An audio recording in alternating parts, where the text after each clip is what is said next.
کے لیے اللہ نے کہا وَنَسِيَ خَلْقَهُ، اپنی پیدائش کو بھول گیا کہ وہ پیدا کیسے ہوا ہے۔ ناپاک پانی کا قطرہ منی کا جس کے نکلنے کے بعد انگ انگ ناپاک ہو جاتا ہے، اسی منی کے قطرے کو ماں کی بچہ دانی میں پہنچا کے اس میں لوتھڑا ڈھانچہ ناک نقشہ ساری شکل سارا اسٹرکچر بنا کے جان ڈال کے پھر ماں کی شرمگاہ کو نکالا جاتا ہے۔ اتنی بنیاد کمزور ہے انسان کی، جو شرمگاہ سے نکلتا ہے پھر بچہ دانی میں جاتا ہے پھر شرمگاہ سے نکل کے دنیا میں آتا ہے۔ یہ پوری اسی لیے بیان کی گئی ہے کہانی تاکہ جب بھی لگے میرا گورا رنگ، میری گوری بیوی، میرا لمبا مکان، میری پراپرٹی، میرا فارم ہاؤس، میری نوکری، میری گاڑی، جب گھمنڈ اور غرور کا پتلا بنے تو یاد کر لینا کہ تو زندگی میں کتنی بار ماں کی شرمگاہ سے نکلا ہے، باپ کی شرمگاہ سے پہنچا ہے۔ جب بندہ اس پر غور کرے گا کہ بنیاد اتنی کمزور ہے تو سر شرم سے جھک جائے گا، غرور مٹے گا، عاجزی پیدا ہو جائے گا۔ یہ تشریح صوفیاء کرام نے کی ہے، یہ تشریح صوفیاء کرام نے کہ اللہ نے کیوں ہماری پیدائش کا چرچا کیا ہے اور اس طرح چرچا کیا ہے کہ جو منی کا قطرہ ریڑھ کی ہڈی سے نکلتا ہے اور سینے کی ہڈی سے نکلتا ہے، اس سے میں نے تجھ کو پیدا کیا ہے۔ یخرج من بین الصلب والترائب، صلب اور ترائب سے جو قطرہ نکلتا ہے اس سے تجھ کو پیدا کیا ہے۔ یہ بندوں کا گھمنڈ توڑنے کے لیے، بندوں کا غرور توڑنے کے لیے۔ جیسے کسی کی ماں کسی کے گھر میں پوچھا لگاتی ہوتی ہے، اس کا بیٹا پڑھنے لکھنے کے بعد ڈی ایم بن گیا ہو اور ڈی ایم بننے کے بعد وہ کترانے لگے سماج میں کہ صاحب میرے مقابلے میں کون ہے۔ اسی سماج کا ایک بندہ بولا ارے بس ڈی ایم بن گئے، اترانے لگے، بھول گئے کہ تیری ماں میرے گھر میں پوچھا لگاتی تھی، بھول گئے کہ تیری ماں میرے گھر میں پوچھا لگاتی تھی، بھول گئے کہ تیرا باپ میری گائے چراتا تھا، بھول گئے کہ تیرا باپ میرے چھپر کی چھاؤنی چھانتا تھا، بھول گئے تم۔ یہ اس کے غرور کو توڑنے کے لیے تیر کی طرح جملہ رہتے ہیں۔ یہ جملہ اس کے غرور کو توڑنے کے لیے بولا جاتا ہے۔ یہ تو انسان کی بات ہے، مگر جو انسان کا خالق ہے اس کے کلام کی معنویت دیکھیے۔ ایک درجن سے زائد جگہوں میں کہیں اللہ کہتا ہے وہ بدبودار گاری سے میں انسان کو پیدا کیا ہے، من نطفۃ امشاج، ملی جلی منی سے انسان کو پیدا کیا، یعنی وہ منی جہاں باپ کی ماں کی دونوں منی جا کے مل جاتی ہے، من نطفۃ امشاج، ملی جلی منی سے پیدا کیا ہے، من ماء مہین، سلیل قطرے آب سے پیدا کیا ہے۔ صوفیہ کہتے ہیں اسی لیے اللہ نے بار بار اس طرح کی باتیں کی کیونکہ یہ انسان گھمنڈ کا پتلا ہے۔ صحت ملی، دولت ملی، مال ملا، اولاد ملی، خوبصورت بیوی ملی، بچی ملی، داماد ملا، اچھا بڑا گھر ملا، اچھی گاڑی ملی، اچھا گھوڑا ملا، ہاتھی بیل ملے، یہ بندہ نعمت باقی اترانے لگتا ہے۔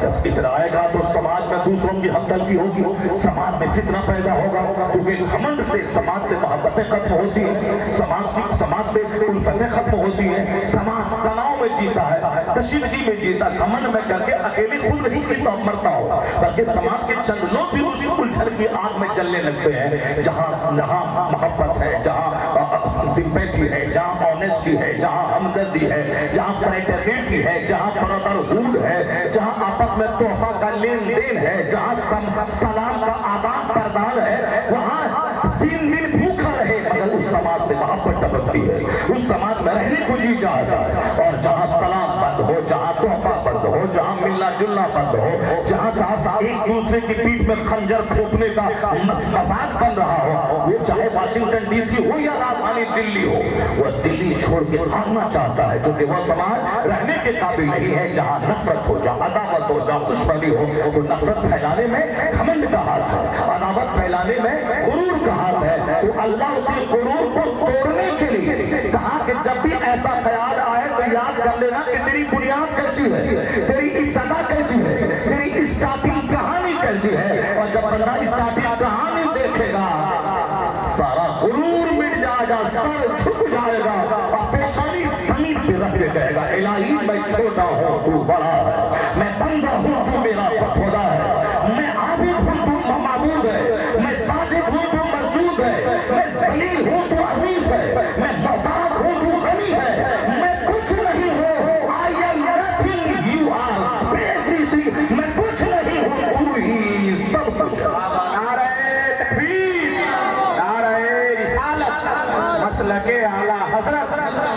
علامہ مفتی شہریار رضا صاحب قبلہ نعرہ تکبیر نعرہ رسالت۔ اس لیے پاگل لوگ نہ بنا کر، پاگل آدمی سوچتا نہیں ہے، بولتا صرف ہے، اور جو عقل مند ہے وہ پہلے سوچتا ہے پھر بولتا ہے، اور عقل مند سے اگر کوئی غلط بات نکل جائے وہ فوری رجوع کر لیتا ہے، اور بے وقوف اپنی غلط بات پر بھی اڑا رہتا ہے یہاں تک کہ ذلیل ہو کے مر جاتا ہے۔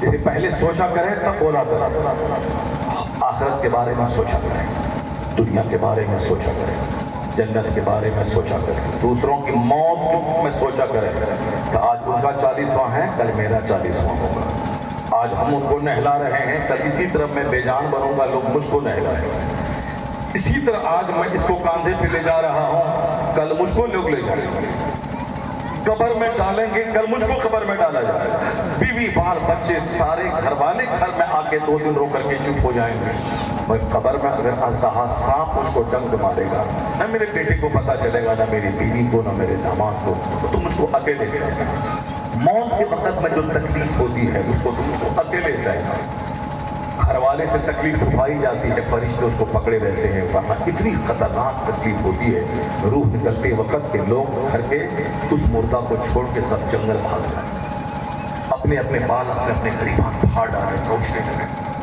وہ تکلیف ہوتی ہے جیسے کہ سوئی کے ناکے سے کسی ہاتھی کو گزارا جا رہا ہو، جس طرح سے کہ ببول کے پیڑ پہ بھیگی ہوئی سوتی کی چادر ڈال کے ایک کونے سے کھینچا جائے، سارا دھاگا ریشہ ریشہ پگھل جاتا ہے، اس طرح خطرناک تکلیف کی روح نکلتے وقت ہوتی ہے، مگر وہ تکلیف گھر والوں سے چھپائی جاتی ہے، فرشتے کو پکڑے رہتے ہیں تاکہ گھر والے گھر چھوڑ کے بھاگ نہ جائیں، اس مردہ کو سونے کے لیے نہ چھوڑ دے، کوئی نہ ہلائے گا دھلائے گا نہیں، سب اپنی فکر میں جنگل کی طرف بھاگ کے رونے لگے گا، اور جب بندہ گھر کے سارے لوگ روتے ہیں تو فرشتہ دہلیز پر کھڑا ہو کے کہتا ہے ان کے لیے کیوں روتا ہے، اپنے لیے رو، یہ تو اپنے انجام کو پہنچ گیا، اور یہاں اس گھر میں مجھ کو تو اس وقت تک آنا ہے جب تک کہ ایک بچہ یہاں زندہ رہے گا، مجھ کو آنا، اور جتنا تم اپنے بیٹے کو نہیں پہچانتے ہو اس سے زیادہ میں تیرے بیٹے کو پہچانتا ہوں، کیونکہ کوئی باپ نہیں جانتا ہے کہ ان کا بیٹا پرسوں مرے گا، مگر ملک الموت کو معلوم ہے کہ اس کو جس کی روح کب قبض کرے گی۔ فرشتے کی اس آواز کو اگر گھر والے سن لیں تو سب ہارے مار کے روئیں، گھر چھوڑ کے بھاگ جائیں، لیکن یہ آواز انسان اور جنات کے علاوہ ساری مخلوق سنتی ہے، یعنی وہ جانور، وہ چوپائے، وہ پرندے، وہ سب سنتے ہیں، اس سے جانور کبھی کبھی قبر کو دیکھ کے بھڑکتا ہے، کبھی مردے کو دیکھنے کے بعد بھڑکتا ہے، کیوں؟ وہ آوازیں سنتا ہے، کہ وہ کہنے والا جو جا رہا ہے ٹھٹری پہ لے جا کے وہ کہتا ہے کہ مجھ کو کہاں لے جا رہے ہیں، مجھ کو لوٹا دو، مجھ کو مت لے کے جاؤ، اور خوب چلاتا ہے، چیختا ہے، اس کی آواز سن کے جانور بھڑک اٹھتا ہے، لیکن جو ساری زندگی نماز پڑھتا رہا، حلال کماتا رہا، حلال کھاتا رہا، دوسروں کا حق نہیں دبایا، نہیں مارا، زیادہ مکان دکان کے چکر میں پڑھ کے نماز نہیں چھوڑا، اور جس طرح دنیا کے بارے میں سوچتا رہا کیسے اچھا کھائیں، اچھا پئیں، اچھا گھر بنائیں، بال بچے کو ذلت محتاجی سے بچائیں، اس سے کئی گنا زیادہ آخرت کے بارے میں سوچتا رہا کہ روح کیسے آسانی سے نکلے گی، جب قبر میں حد نگاہ کا کشادگی کیسے ہوگی، میزان پہ نیکی بدی تولی جائے گی تو وہاں نیکی بدی نیکی رہے، وہاں 5 کروڑ تو برائی رہے 5 لاکھ، یعنی نیکی خالی آ جائے، بندہ بیٹھ کے سوچتا تھا، جو سوچے گا وہی دنیا میں وکاس کرے گا، کہ کیسے میں پڑھوں، کیسے میں کمپٹیشن فیس کروں، کیسے میں ڈی ایم بنوں، کیسے پروفیسر بنوں، جو سوچے گا وہ 10 گھنٹے پڑھے گا، نہیں ہوا 15 گھنٹے پڑھے گا، نہیں ہوا 18 گھنٹے پڑھے گا، بولے گا بس 50 سال کی تکلیف جھیل لی، اس کے بعد جب ڈی ایم بن جاؤ گے آرام سے 55 لاکھ کی فارچونر پہ چلتے رہو گے، تو آپ کو 15 گھنٹے 18 گھنٹے تک اسٹڈی بڑھا دے گا، تو پلان بنائے گا، پلان بنا کے اس پر عمل کرے گا، ایک دن آئے گا کہ کھا کے سونے والا بچہ کو چپراسی بھی نہیں بنے گا، اور یہ اپنی اسٹڈی کو 15 گھنٹے تک بڑھانے والا IAS آفیسر بننے میں کامیاب ہو جائے گا، کیونکہ دنیا میں جو جیسا سوچتا ہے، جیسا پلان بناتا ہے، اسی طرح کا ہوتا ہے، یہی کام آخرت کے بارے میں ہوتا ہے، ایسا نہیں کہ دنیا میں کچھ نہ سوچے، نہ پڑھے، نہ لکھے، نہ سوچے، اچانک ڈی ایم بن جائے، کچھ نہ پلان بنا، اچانک میرے گھر میں 50 کے جی سونا آ جائے، ایسا تھوڑی ہوتا ہے کہ برسات کے موسم میں گھر میں بیٹھے رہے اور